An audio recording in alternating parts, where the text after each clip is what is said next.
While speaking at a formal gathering somewhere off the grid at a discreet location, just after his return from crossing the waters, Malcolm X revealed some very vital, unconventional details on what Negroes, or rather African Americans, were truly considered to be as a nationality of race prior to being called or labeled a Negro. Aborigine, which means what? Black folks. You never find a white aborigine. Aborigines are called natives, or they're always dark-skinned people.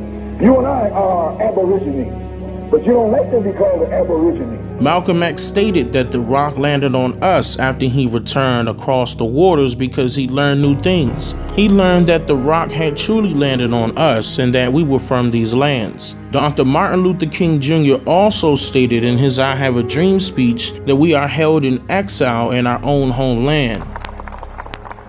The Negro is still languished in the corners of American society and finds himself in exile in his own land. Now we have a lot of scholars out there and individuals are missing the point. How can you be held in exile in your own homeland without it being your own homeland? The tens of millions of Black Americans, or rather Indians, who disappeared in 1492 did not all die in the Holocaust inflicted within America. Hundreds of thousands were shipped to Europe and Africa as Indian slaves. The whole slave trade story was given to all of us in reverse. A mass colony of Africans were not shipped from Africa to America. The truth is that Black Indians were shipped from America to Europe. They were then shipped from Spain to Africa as commodity for African resources. These Black Indians, now mistaken as African Americans, were shipped back to America and classified as African slaves.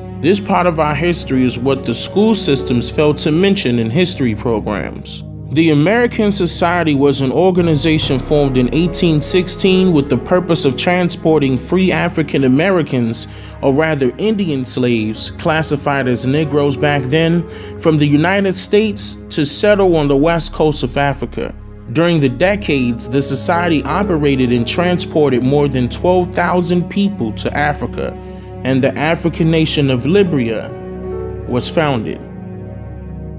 The term African American to refer to all Black people was endorsed only since 1988, but was against the desires of the majority of Black people. In fact, the term was endorsed by only 5 people, including Reverend Jesse Jackson and Ramona Edlin, leading the charge as a result of a gathering called the African American Summit, without the input of the majority of Black people. Author Avis J. Smith went to the district court in Washington, D.C. to stand against this term, as well as against the notion that a small group of powerful individuals should be able to compel the masses into adopting it. The systematic destruction of the Native Americans, or rather Native Indigenous Aborigine people, and their way of life was not only one of recorded history's greatest tragedies, but as with the slave trade, deeply spiritually wounding to all involved. The utter decimation of their culture is one of the most shameful aspects of history, the extent of the damage still being downplayed and denied entry into textbooks and history lessons to this day. I'm just here to make you think.